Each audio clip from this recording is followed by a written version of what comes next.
So I gave y'all a mouthful, right? Well, I'm not done. Ladies in their 20s, if you could do some things differently, what would you do? Those of us that are in our 30s, 40s, and 50s can give you some answers. And one of those things I can tell you is how you raise your kids. How you raise your children is between you and your creator. There's no, and I raised a couple of sets of children, so I can kind of attest to this. There's no cookie cutter way in raising your children, and every single child is different. So you can't tell somebody in your 20s, you can't allow somebody to tell you how to raise your children. The reason I say that is because you had them. They came out of your body. If you are, well, let me preface it this way. If you are a healthy individual, those children came out of your body. And so you, who made the conscious choice to have them and keep them and raise them, should have some sort of insight to them. More insight than your friends, more insight than your parents, more insight than your grandparents. Okay. And that's a little bit of free game. And all I'm going to say to you is this. Take a look at the women that are older in your camp. Were they good mothers? Or were they awful mothers? Or somewhere in between? That's how you're going to kind of gauge if your ancestors, were kind of on to something. But see, you're a unique individual. So your path is your path. So you can't give a fuck about what people think about how you raise your children. That's free game for you. I'm just saying. And in your 20s, there's nothing wrong with your standards. And I'm going to say it again. There's nothing wrong with your standards. If you have them, of course. Some of y'all haven't even set any. And that's the issue. You got to set some standards for yourself. You got to set some standards for yourself, for your life, what you want to achieve, what you want to accomplish. And I know some of y'all like, well, shit, I don't know what I want to do and who I want to be yet. And that's okay. It's okay for you not to know in this moment. But in setting standards for yourself, then you'll begin to know who you are. And what better way than to set some standards when you're young? Set some standards on who you're going to date, the type of man that you're going to date. If you're going to date, set some standards. Are you going to date or are you going to be a hoe? If you're going to be a hoe, set some standards on being a hoe. Okay, I'm going to be a hoe that's not going to sleep with more than 7 men at a time. Or I'm just going to be a person who just casually dates. But you got to have some standards. Setting standards shows you who you are. But since some of you don't know who you are, don't know what you want to be, the raw, honest truth of it is you have not clearly set any standards. And I can tell you another way of gauging if you set standards. Look at the people in your life. Look at the people that you surround yourself with. Are they grimy individuals? Are they individuals aiming to where you want to be?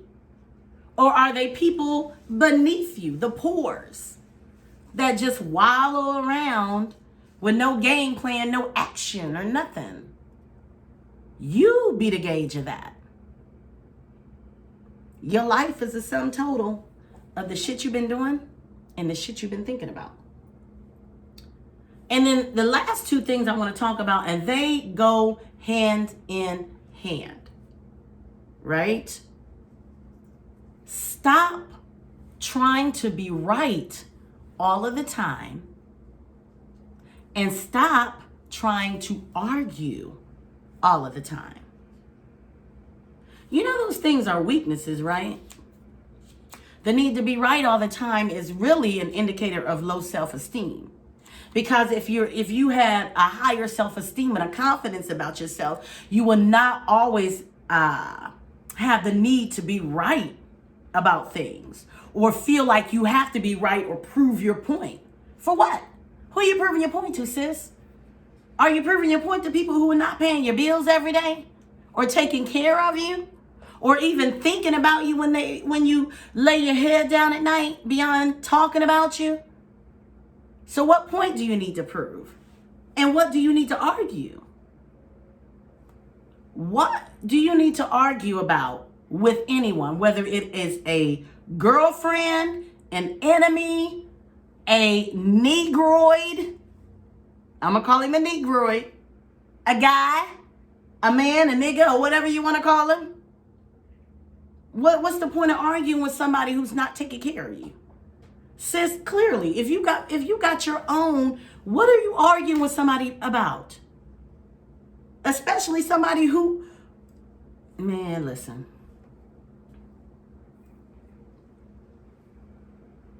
I digress. This is just loaded with information. But y'all, you just can't give a fuck. And again, if somebody would have told me this when I was in my 20s, all of this, I probably wouldn't have listened to half of it because some of y'all don't. Anyway, somebody probably did try to tell me some of this. But I just didn't listen, right? But I'm trying to tell y'all, practice the art of not giving a fuck. And when I say not give a fuck, I'm not saying don't give a fuck about nothing. That's not what I'm saying. What I'm saying is about the things that really don't add value to your life, stop giving a fuck about them. If bitches is talking about you, why do you give a fuck? If they're hating on you, why do you give a fuck? They're not doing anything for you. Give a fuck about the stuff that matters. Like what's in here, what's in your heart, what you want to do, what you want to be, the responsibilities that you have without stressing yourself the fuck out. But that's a whole nother video. Stop. That's a whole nother thing, y'all. Shit, I just added a whole nother thing. I mean, I could just tell y'all forever and ever. This is part two. I could go on and on and on. Like, stop letting people stress you the fuck out. And stop letting other people's responsibilities be put on you. Sis, your dude with the 3 baby mamas, those kids technically are not your responsibility. Right? Is he breaking his back to take care of your kids by your baby daddies? If he's not, they ain't your responsibility. Making sure that nigga got a place to lay his head every night is not your responsibility. He's a grown man. And according to Western culture, a man is supposed to provide, right? So why is it that you're worried about how where he has a place to sleep, how he's going to eat, all those other stuff, and all that other energy that needs to be taken to be putting on your kids if you have them? And then God forbid you have a kid, a whole kid by this person. That means now you got 2 or however many he got. So listen. Look at me. Like really look at me. Look at my face. Look at my body. And I will stand up for y'all, and I can.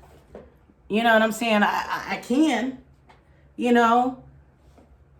But I don't look like this because I'm taking on the stress, unnecessary stress of responsibilities which do not belong to me.